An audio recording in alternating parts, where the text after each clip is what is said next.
what you're given, that's how we live it. Don't be mad at the system, it's simply how we've existed. I hear a lot of people talking like they politicians and choose to be. What's up, people?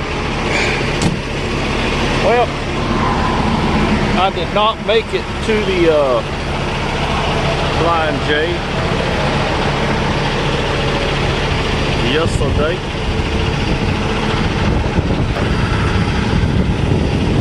Just went ahead and stopped over here.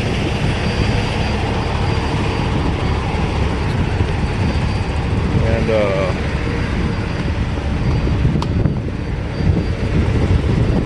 just checking out things on my truck because I was in a rest area, and you know, you got to do a pre-trip. And always check your wheel seals for you younger drivers. You can normally tell when a wheel seal blows because it'll have, let's see what the brakes are, see, around the brakes and the axle area will be covered with grease. Okay, on these newer wheel, the older wheel seals, you can see it spray on the actual tire and everything. But on these newer type of wheel seals, I mean, you have to check the inside of them. And if there's grease all around your brakes and stuff, you know, well, you blew a wheel seal, you need to replace it. And you better get it replaced or your bearings will freeze up, burn out, and you don't want to be responsible for a wheel falling off your truck going down the highway, right? Hurting somebody. That's how you check your wheel seals. You also need to check them on your trailer too. I don't know how many times, I would say 90% of the drivers out there, I've seen them do pre-trips, and they never check their wheel seals, you know, and they wonder why they're stuck on the side of the road. You know what I mean? Check your trailer.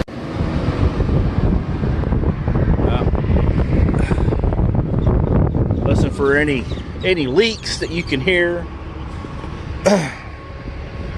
Check your lug nuts. If you notice one might be loose, you know, you might want to give it a turn.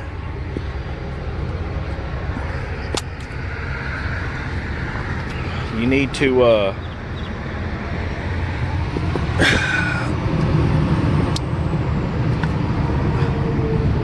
check your hub oil. Now, I've already checked these other ones, so good on the trailer hub oil. But yeah, if the hub oil's low, you know, that's a telltale sign that you have a leak. So you can also burn up your hubs from not having any hub oil in there. That's a telltale sign you have a wheel seal out if you don't have any hub oil. So be sure to get those checked. This isn't really a pre-trip video. I was just gonna film the area. Now I already checked my oil and my belts, my hoses under my hood, so I'm good. I'm just checking my lights right now and bumping my tires. Always check your tires, make sure they're inflated, because it looks pretty gay if you send a pre-trip message that you did a pre-trip and 30 minutes later you have to get a tire change. You know, accidents happen, but tires blow. But you know, if I was a safety guy, I'd be like, I wonder if he actually did a pre-trip. Make sure your fuel cap's on, everything's good. Yeah, this isn't a pre-trip video. I just thought, you know, I saw the tanks over there. You know we're in the oil field, we're getting close to it, right? I don't know what business that is. I'm not going to say what business it is.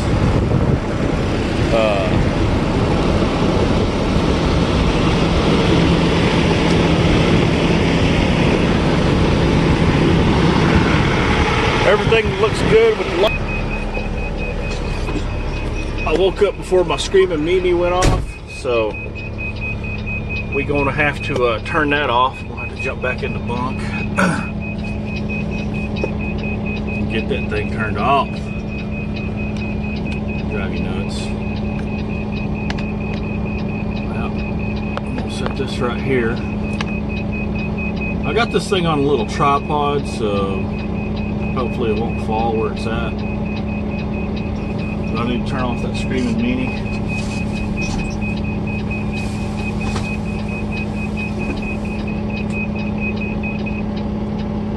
There we go. I've already made my bed.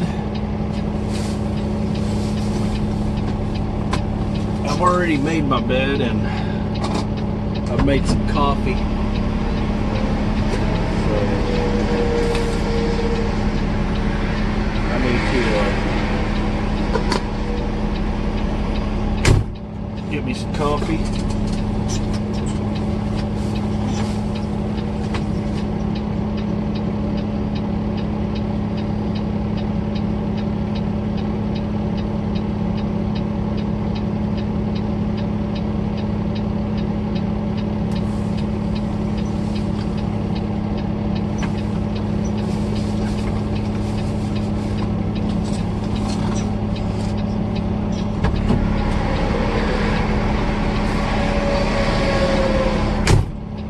Cleaned the inside of my truck last week. I'll have to do that again.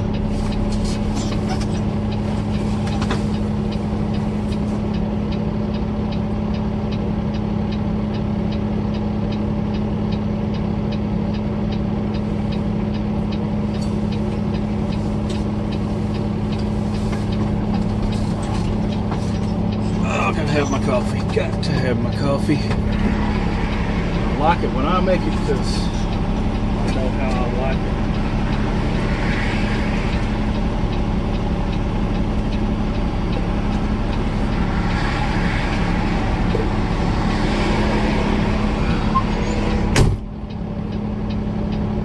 I have a five cup coffee maker, and that's exactly how many cups I used to put in my thermos.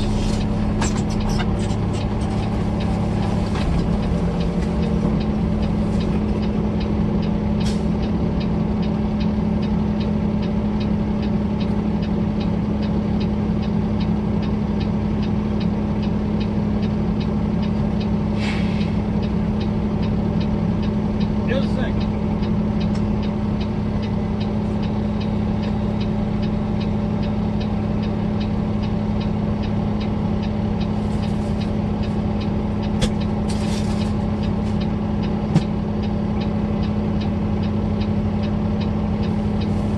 Sorry about that. I had to get my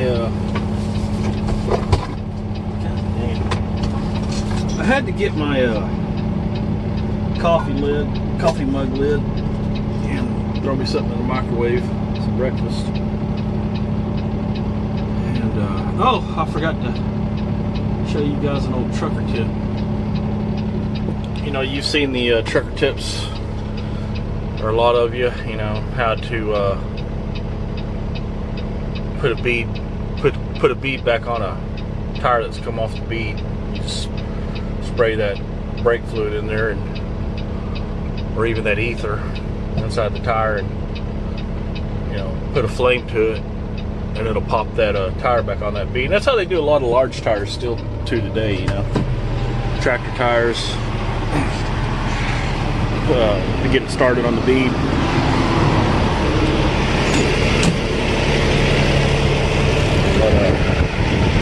I'll give you guys a little nugget.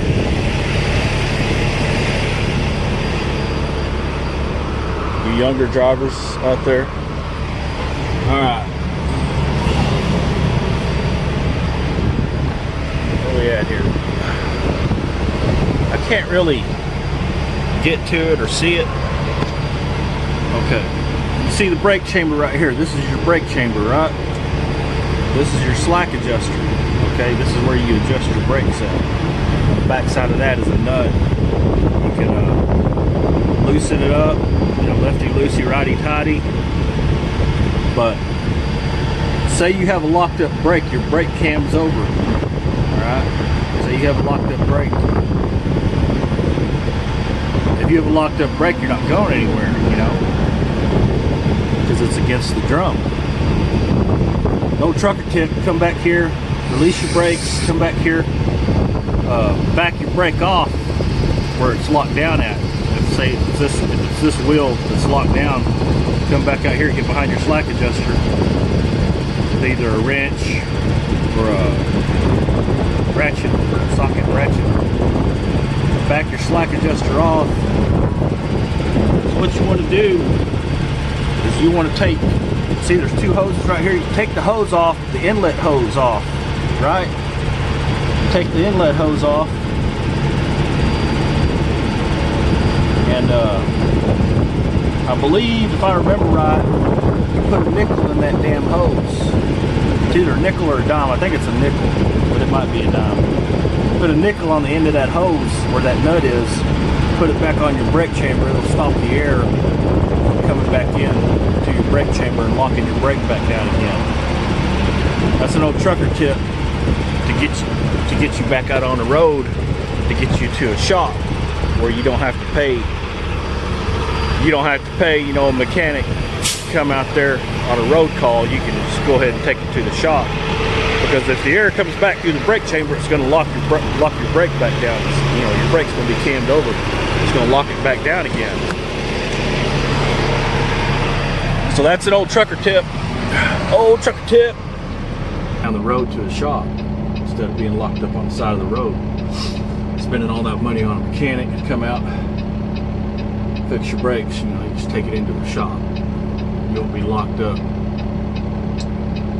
Trucker tip day. And always carry a breaker bar with you too, because, and carry you an extra serpentine belt, because those breaker bars are the right size. Now you may have to find one yourself, but those a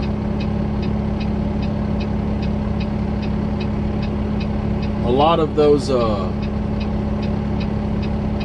adjusters, you know how you the belt tensioners is what I'm trying to say. The belt tensioners on these trucks, a lot of them are the same size as that breaker bar. You know, you can put a socket on, and what you do is just stick that breaker bar in that little hole, and it should fit on a lot of trucks. And you could loosen that belt tensioner with the breaker bar and put another serpentine belt on. That's another trucker tip. So always carry you a breaker bar with you.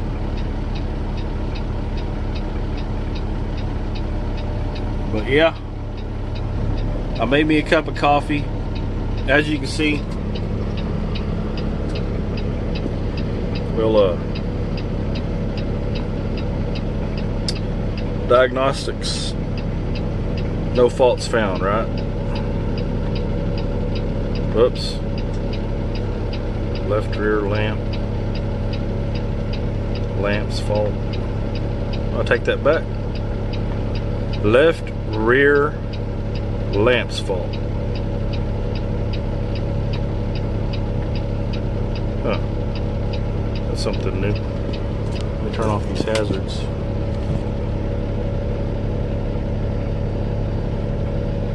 Diagnostics, no faults.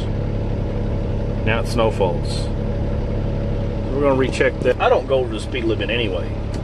I mean, that's how I still retain a good record as a driver all these years, is I will do up to the speed limit. You know, if the speed limit is 70, I'll do 70 or even under that. If it's 65, I'll do 65. Now I do have a pet peeve about going through towns. I'll pass some drivers, you know, get in front of them a couple of miles on the highway, I start going through town. Well, I go through town, I'm going to slow down. I'm going to slow down to the speed limit or even under the speed limit because, man, there's always cops working in these small towns. And that's a real easy way you can get a ticket really quick, is speeding through a small town. Not to mention, you could have kids playing, people walking their kids, crossing the streets, pushing a baby carriage. Why in the hell would you want to speed through a small town to make time like that? I mean, do what your truck is set to do. Do the speed limit. Keep everybody safe. But yet I see these drivers, I pass on the highway, and I'll come into a town and I'll start doing the speed limit,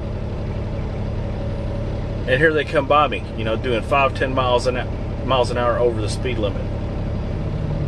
And these are the type of drivers, it's just a matter of time before they get a ticket, get it on their record. They could possibly get fired for it. And they end up, not getting a better job.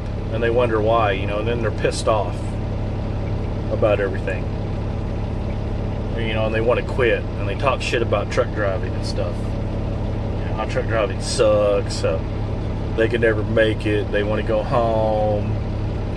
It takes a different breed out here. It's a cowboy way of life, yeah. Okay. But you do it the right way, keep your nose clean,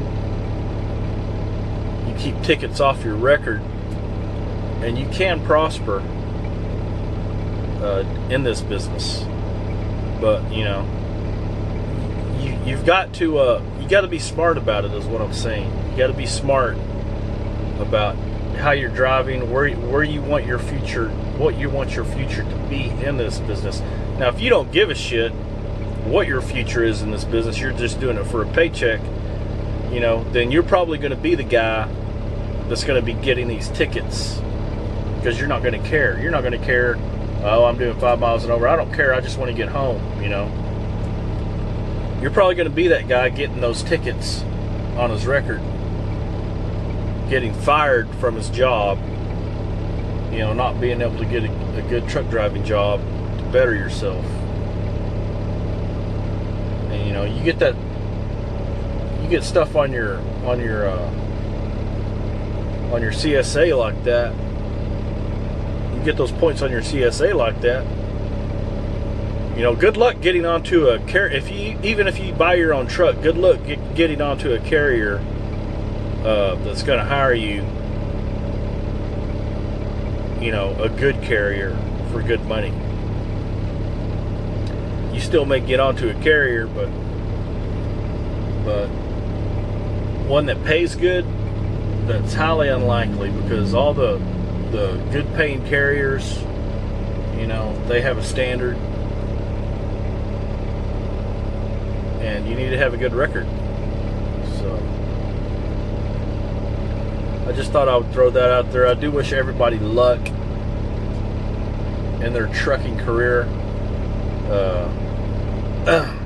There's too many drivers out here that don't use their head, they don't think, and I would just encourage other drivers out there to use your head. Don't be like that guy. Don't be like that one driver that's going to end up quitting and getting a local job,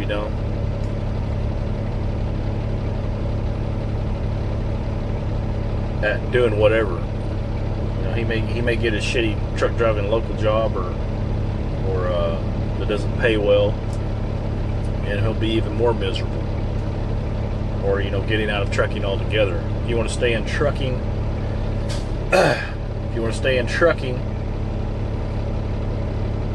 try to make smart decisions. Yeah.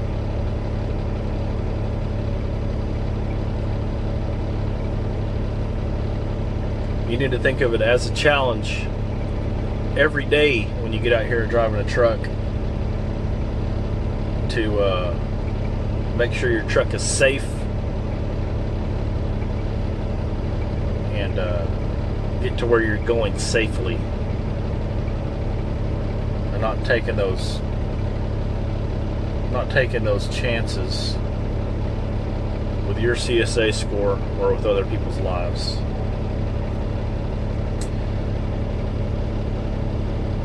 And yes, a lot of you drivers out there are good drivers. I've seen a lot of good drivers out there, but there are a lot of idiotic drivers, the ones who I was talking about. And there's your turnover rate right there. You know,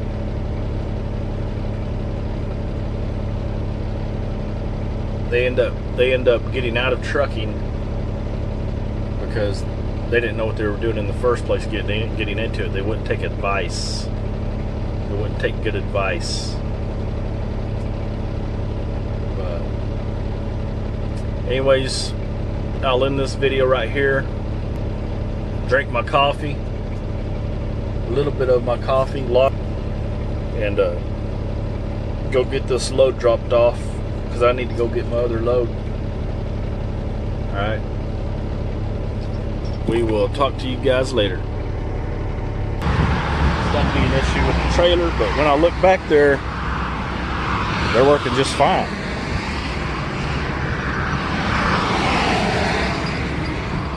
You know? Working. See, blinkety blink. Blinkety blink. Tail lights are working.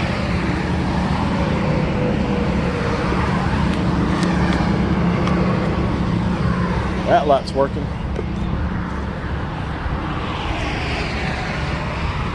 There ain't no faults. But when I turn off the hazard, that little fault thing comes off. Let me I'll do the lamp test on it.